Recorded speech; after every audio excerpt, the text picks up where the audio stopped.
মন খারাপের দিনগুলোতে আল্লাহ তাআলাকে বেশি বেশি করে স্মরণ করুন। কোরআন তেলাওয়াতের মাধ্যমে, নামাজের সেজদার মাধ্যমে আল্লাহকে বলুন আপনার অশান্ত মনটাকে তিনি যেন প্রশান্ত করে দেন। অনুনয় বিনয় করে বলুন, আপনার বুকের মধ্যে যে কাল বৈশাখী ঝড় আপনার মনের উঠানকে তছনছ করে দিচ্ছে, আল্লাহ তাআলা যেন সেই কাল বৈশাখী ঝড়কে থামিয়ে দেন। সেই কাল বৈশাখী ঝড়ের জায়গায় আল্লাহ তাআলা যেন তার রহমতের বাড়ি দ্বারা বর্ষণ করেন। নিজেকে একবার কোরআনের সাথে ঘুরে দেখুন, জীবনের গতিপথ পাল্টে যাবে। আপনার আমার রব তো তিনি, যাকে একবার ডাকলে বারবার সাড়া দেন। বর্ণিত আছে, এক বেদুইন মূর্তি পূজা করত, বারবার তার দেবতাকে সনাম সনাম করে ডাকত। একদিন আর 2 দিন নয়, এমনি ভাবে তার জীবনের প্রায় শেষ ভাগে চলে গেলেন। 70 বছর পর্যন্ত সে সনাম সনাম বলে তার দেবতাকে ডাকত। যখন বয়স বাড়ির কারণে তার জবান সে আর কন্ট্রোলে রাখতে পারে না, এমন সময় সনামের জায়গায় সমাদ বলে আল্লাহকে ডেকে ফেললেন। যখন সে সনামের জায়গায় সমাদ বলে ডাকলো, তো আপনার আমার রব তার ডাকে সাড়া দিয়ে দিলেন। অথচ সে ইচ্ছা করে রবকে ডাকেনি। কিন্তু আমার রব তো তিনি, ইচ্ছা করে ডাকি কিংবা অনিচ্ছায় ডাকি, তিনি আমার ডাকে বারবার সাড়া দেয়। আল্লাহ তাআলা বলেন, উদউনি আস্তাজিব লাকুম।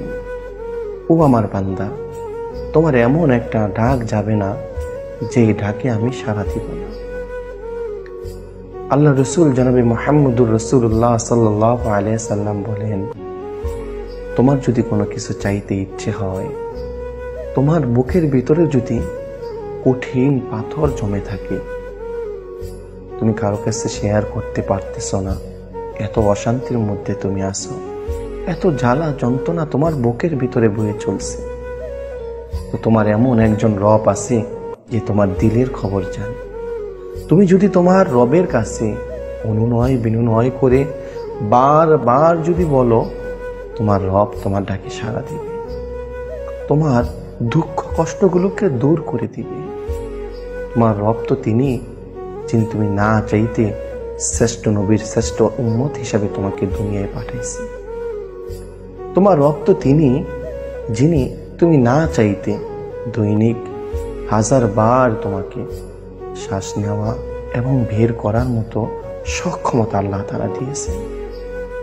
তোমার রব তো তিনি, যিনি তুমি না চাইতে 3 বেলা তোমার খাবার তোমার সামনে পাঠিয়ে দেন এবং খাবার খাওয়ার মতো শক্তি তোমার দেহের মধ্যে বৃদ্ধি করে দেন। আল্লাহ রসুল বলেন, ও আমার উম্মত, তোমাদের যদি কোনো কিছু চাইতে হয়, তাহলে তোমাদের রব আল্লাহ তাআলার কাছে চাও। তোমার রব তোমার প্রত্যেকটা চাওয়া পূর্ণ করতে পারে। দুনিয়ার কেউ তোমার চাওয়াকে গুরুত্ব না দিলেও তোমার চাওয়ার গুরুত্ব যেই মনিবের কাছে আছে, সেই মনিব হচ্ছে আল্লাহ। বেদুইন যে পূজা করত, মূর্তিকে সনাম সনাম বলে ডাকত, ওই বেদুইন যখন সনামের জায়গায় সমাদ বললেন, তো আল্লাহ তাআলা তার ডাকে সাড়া দিলেন আর বললেন, ও আমার বান্দা, 1 দিন আর 2 দিন নয়, তোমার এই জবানটার দিকে আমি 70 বছর পর্যন্ত তাকায় আছি।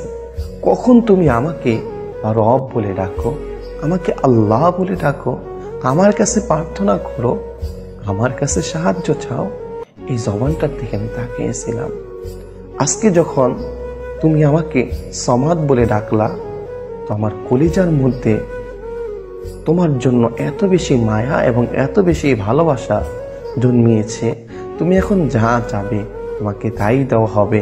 শুধু তাই নয়, তোমার 70 বছরের জিন্দেগির গুনাহ আমি আল্লাহ তাআলা মাফ করে এই 70 বছরের গুনাহকে নেকি দ্বারা পরিবর্তন করে দিলাম।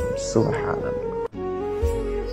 আপনার আমার রব তিনি, যাকে একবার ডাকলে বারবার সাড়া দেয়।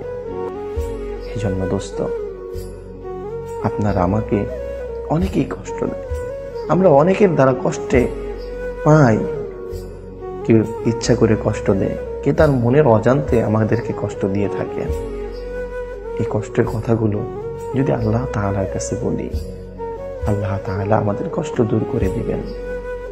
তবে একটি কথা আমাদের সব সময় মাথায় রাখতে হবে, আমাদের জীবনকে যদি আমরা কোরআন দিয়ে ঘুরি, তাহলে আমাদের জীবনের গতিপথ পাল্টে যাবে।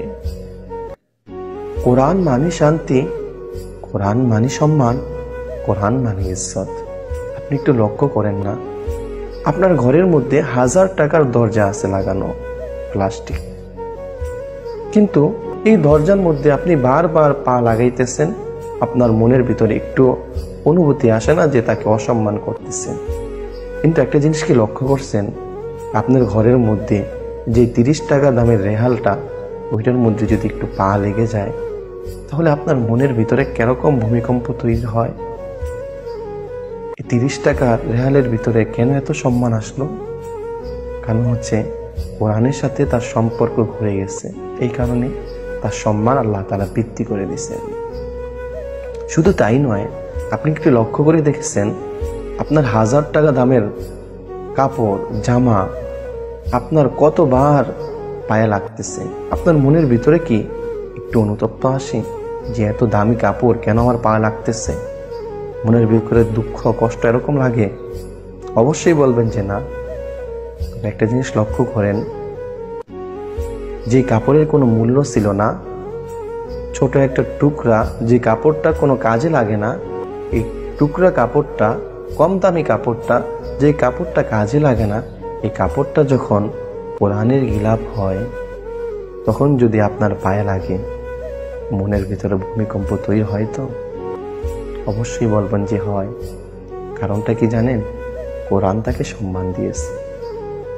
এখন সেই কোরআনের সাথে যদি আমরা আমাদের জীবনকে যদি ঘুরি, আমাদের জীবনকে যদি কোরআনের সাথে লাগাই, কোরআনের মতো যদি আমাদের জীবনটা হয়ে যায়, তাহলে বলেন তো আপনার আমার ইজ্জত বাড়বে তো?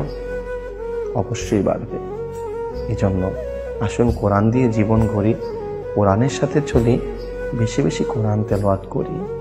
দেখবেন আপনার অশান্ত মন আল্লাহ তাআলা প্রশান্ত করে দিবে। আল্লাহ তাআলা আমাদেরকে কোরআনের সাথে সম্পর্ক রাখার গড়ার তৌফিক দান করুন। আসসালামু আলাইকুম ওয়া রাহমাতুল্লাহি ওয়া বারাকাতুহু। ভিডিওটি ভালো লাগলে আমলের নিয়তে বেশি বেশি করে শেয়ার করে দিন।